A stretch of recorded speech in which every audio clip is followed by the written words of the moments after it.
1, 2, 3. 3, 2, 1. Every time. Come on then. Every time I do my intro, my 3, 2, 1, 1, 2, 3, you have to be part of it, don't you?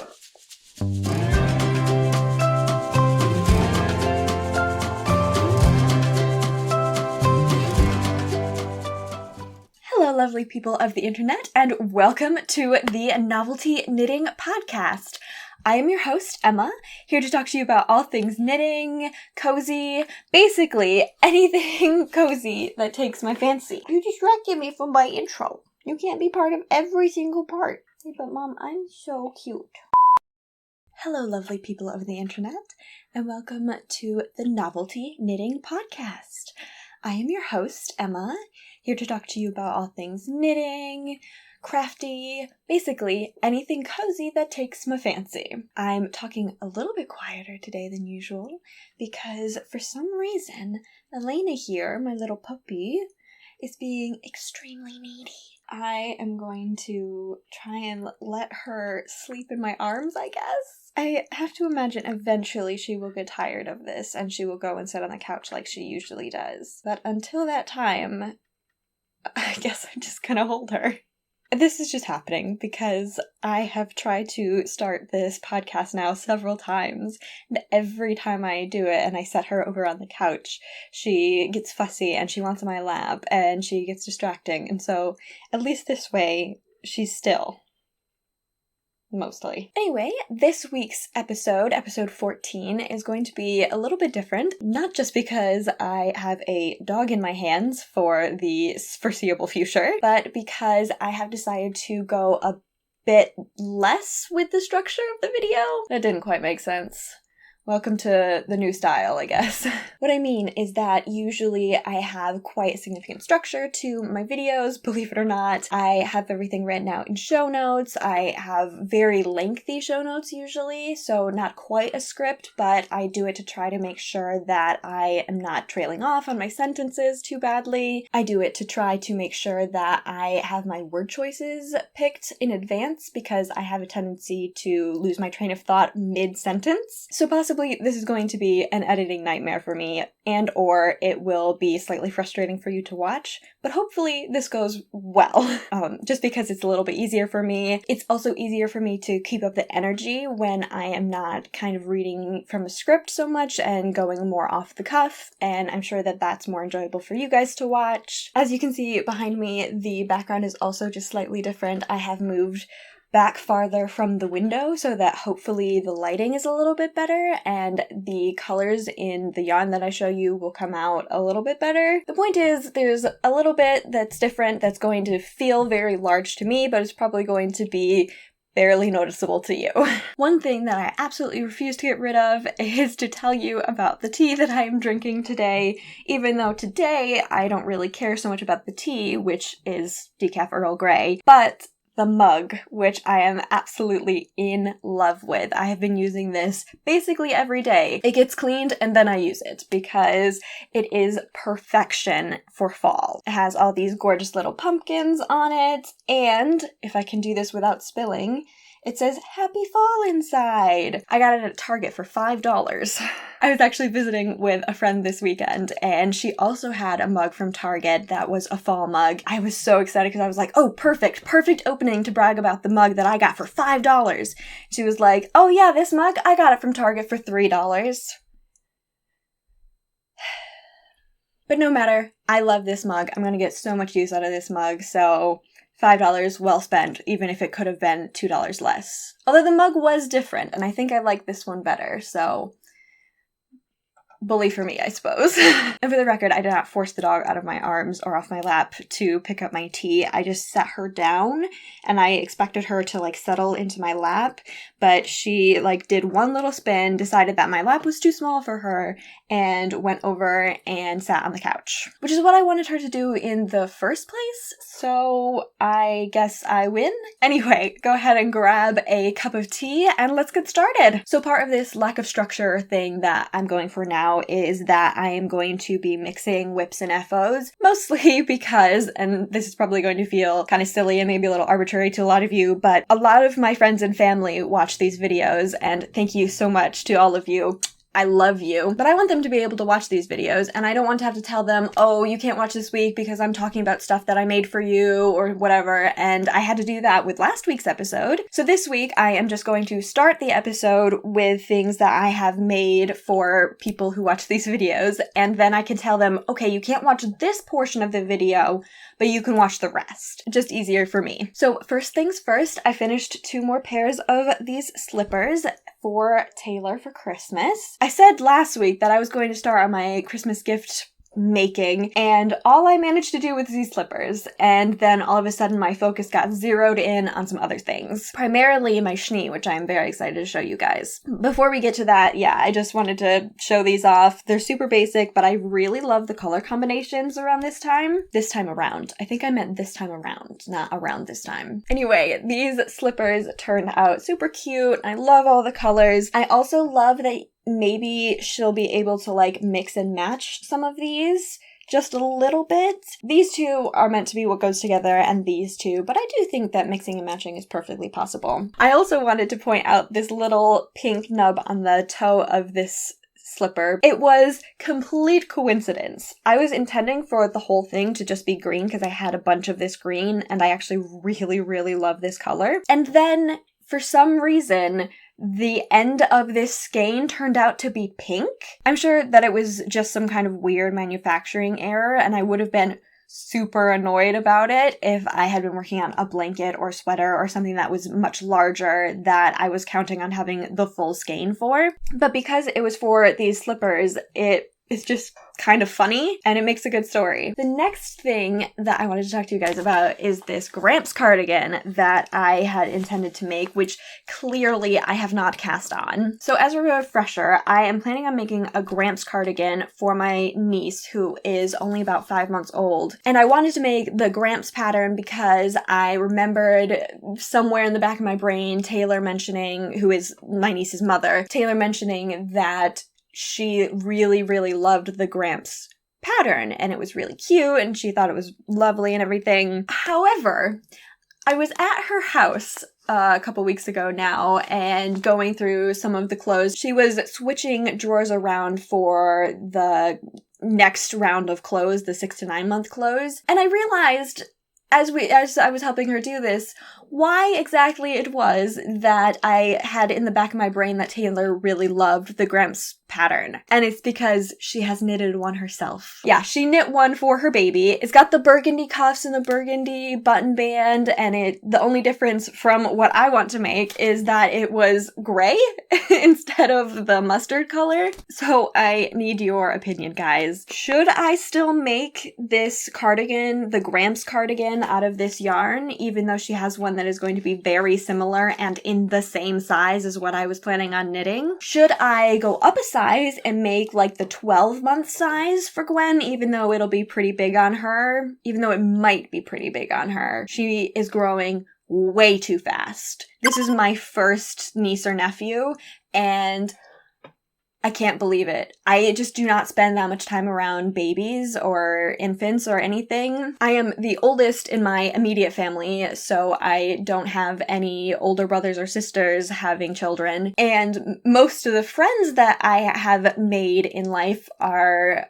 older than me by enough that I missed the baby stage of their children for at least a good portion of them. And also, I've always just kind of been a little bit nervous around other people's children because in my mind, babies are just incredibly fragile, or at least that's what I thought until I started spending tons of time around Gwen. Babies are still very precious and everything, but they are a lot easier to handle, like, handle, like hold and everything than what I thought they were. Anyway, that was a tangent, unnecessary tangent. Back to what I was saying, which was, should I still knit the Gramps cardigan or should I do a different pattern? Should I knit a different size than I had planned? Or should I just go ahead and knit this? It is going to be technically different, especially with the main color being this mustard color. I don't know what to do. I need you guys' advice. Let me know down in the comments what you think I should do. And if you think that I should use a different pattern, please let me know if you have any recommendations for baby cardigans. That is everything for what family and friends cannot view, so let me move on to some more of my selfish knitting. I finished the self-striping socks that I was working on. These, I suppose it's not that big of a deal because they are just a vanilla sock, and I honestly finish vanilla socks so easily if I just think about it for a little bit. Case in point, after I finished those other self-striping socks, I decided that I needed a really easy knit, so I cast these on, and this is 3 days of progress. So when I sit down and I really focus on what I'm knitting, especially when it's a vanilla sock, I can whip it out really quickly. But still, a finished object is a finished object, and I'm very pleased with how my heels turned out. I'm very pleased with the way this colorway knitted up. It's really beautiful. The look of it does feel very summery, I suppose, but it's wool, so I'm not gonna let that stop me from wearing them in the winter, even if, at least around Christmas, my priority is definitely going to be my Christmas socks. So there's an FO for you, and since I already started talking about them, I can tell you about knitting these. This has been really a fun knit for me, and I have just kind of been going for it. Like, for example, I finished the leg way more quickly than I had anticipated, and I didn't have the yarn that I would normally use to do a contrasting heel. And I don't think that I have ever knit the heel in the same yarn when I've been using self-striping yarn. But I am extremely happy with how this turned out and how it's just like slightly chunkier than the rest of the stripes. And I am well underway on the foot. I am really, really loving the Christmas vibes that I am getting from these socks. It makes me really happy that the weather is turning right now. Not today, of course, because naturally the day that I decide to record, it is 80 degrees again. That being said, I very actively did not record on the days when it was actually fall-like weather outside. Last week we had 55 and 52 degree days. We had them back to back, and it was really rainy and stormy and cold. It was perfection, guys. And those were days that I would have normally spent recording and editing, and this editing process actually, believe it or not, takes me a couple days. And I just did not want to be sitting behind a computer with such cozy, lovely weather outside, which is why this episode is a week late. I did post about it on my Instagram, which, speaking of my Instagram, man, this episode is going to be all over the place. My Instagram is going to be linked in the description down below. I actually had someone reach out to me and mention that it was really hard to find me and really hard to get a hold of me, and I was like, oh my gosh, of course it is, because you can't, like, DM someone on YouTube. So if anyone would like to reach out or would like to start up a conversation or anything, my Instagram is in the link down below. You can reach out with me with a DM or anything. I love chatting about books and knitting and anything at all. So thank you so much to Little Mama Knits for reminding me that I need to put that Instagram link in my description. And also, I am extremely, extremely sorry that I did not get back to your DM on Instagram for almost 2 months? Was it a month or like 2 months? It was a very long time, and I promise to anyone else who DMs me that it will not be that long. I have actually started getting a little bit more active on Instagram. I've been trying to use it a little bit more, post a little bit more. But my problem is that I have a tendency to use a lot of social media kind of unhealthily, where I will start to get obsessed and I will just turn to Instagram the moment my mind feels even slightly bored. So I am trying to balance actively using in a healthy manner. So if I go some days with absolutely no activity and then suddenly there's like 6 posts from 2 days or something like that, that would be why. But hopefully I am really trying to be a little bit more consistent. Anyway, let's move back from that tangent. Where was I? Oh yeah, okay. So on those really cold, really chilly, cozy days, I actually spent them on the couch, cuddled up with my pups and my cats and my husband. We went for long walks and then would come home and make hot chocolate, and it was just absolutely perfection. All the fall feels. It is exactly what I want the weather to be all the time, basically. And you know what, actually, because I think that at this point we are about 3 tangents deep. Maybe 2. I'm gonna just dig myself a little bit deeper because I have to tell you, speaking of fall feels, I had a fall baking day yesterday. I did a fall baking day with Taylor, so I not only got to see and cuddle with my niece, but I also got to make pumpkin cookies, concha, for the first time ever, and a apple cider donut cake. Is that right, Taylor? Let me know.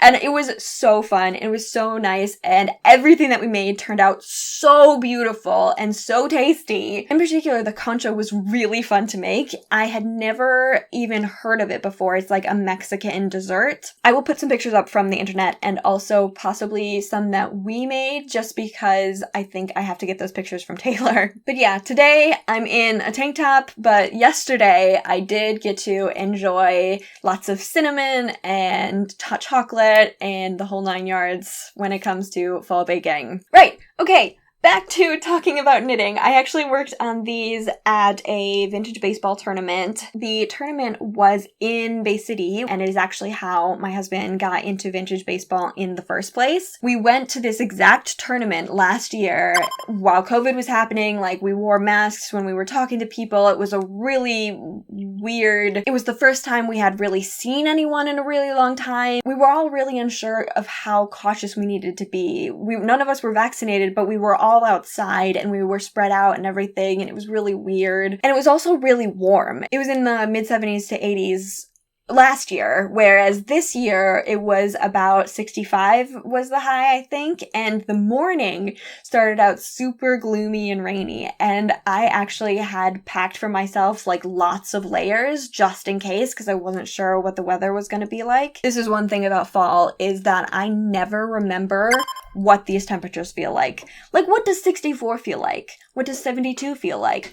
How am I supposed to dress for these things? I have no idea. Anyway, so I brought all of this stuff and I actually ended up layering up so much, and I was using all of my knits and I was so happy. I had knitted socks on. I had that cardigan that I knit, the Banff cardigan. I had that on over top of the long sleeve shirt that I was wearing and a coat on top of that, and I had 2 shawls on, and I had my knitted cap on, one of my knitted hats on, and I had actually brought one of my other knitted hats in case I needed to like double up hats, I guess. I don't know, but I loved all the bundling up. I was so happy to be able to use all my knits. And now I'm in a tank top, which I am less than pleased about, let me tell you. So while we were at the Vintage Baseball Festival, I had already knit the cuff of this the night before because, guys, I'm really not a fan of cuffs. I have learned. I just find them so tedious. It's 20 rows. I guess I could switch it down to 15 rows so that at least I wasn't knitting so much ribbing, but there's something about knitting the ribbing on these socks with these tiny needles, and maybe I've just knit too many socks, but the ribbing is my least favorite part of knitting socks. And that's saying something because it used to be that I dreaded doing the heels, but like I said, I got to the heel on this and I was like, oh no, I don't have my yarn for heels around. And rather than letting that slow me down, which is definitely what I would have done in the past, I was just like, I'll make it work. And I'm very pleased that I did that because I really love how these are turning out. So those Christmas socks were definitely one of the main things that I have gotten done. One of the main things that I have not gotten done is these socks, these fall socks that I've been working on. I'm still in love with them. I'm still in love with the idea of them. I am just struggling a little bit with the brioche. My main problem is really just this knitting in the round. When I get to the end of the round or the beginning of the round or whatever, this is happening. Can you even see it? So it's supposed to look really cute and pretty and be like very clearly one color or the other. And at the beginning and ends of my rows, it's just not doing that, or at least it's not doing that to my satisfaction. So the problem is really just that I need to look up a video on how to do brioche in the round to avoid that. Or maybe that's just something that happens with brioche in the round. I need to look into it. If it's something that just happens, I'm not that worried about it because it is not that noticeable. But if it's not, I would like to know.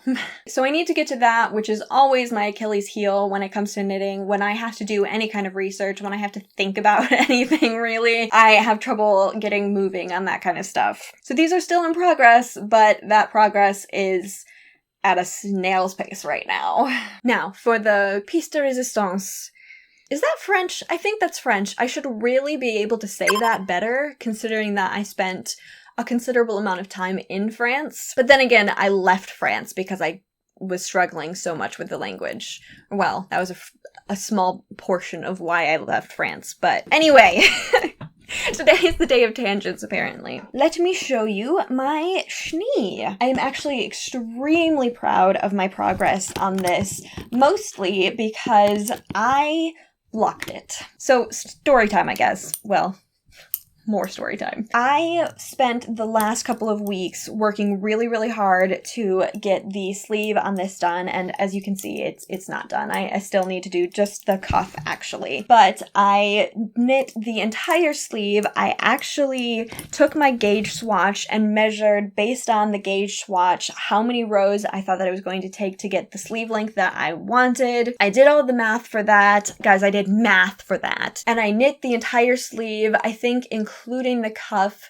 it was 110 rows that I thought that I needed to do for my sleeve. So by the time that I had finished the sleeve, I was also kind of getting nervous about yarn chicken. I know that I do not have enough yarn to do the whole sweater because the sweater includes a button band and cuffs, and I've already decided that I'm going to knit the button band and the cuffs and everything out of this yarn, actually. But I have been knitting the sleeves before knitting the body because I wanted to make sure that I got the sleeve length that I wanted. I can figure something else out for the body, I can make it work, but the sleeves need to be the right length. So I did up all my sleeves, I did the 110 rows including the cuff, and I was looking at it and trying it on and things, and I was just like, I think that this is going to block out a lot bigger. And I was right. I think that what happened actually was that I underestimated the amount of stretch that I was going to get in the body of the sweater. So when I tried this on, the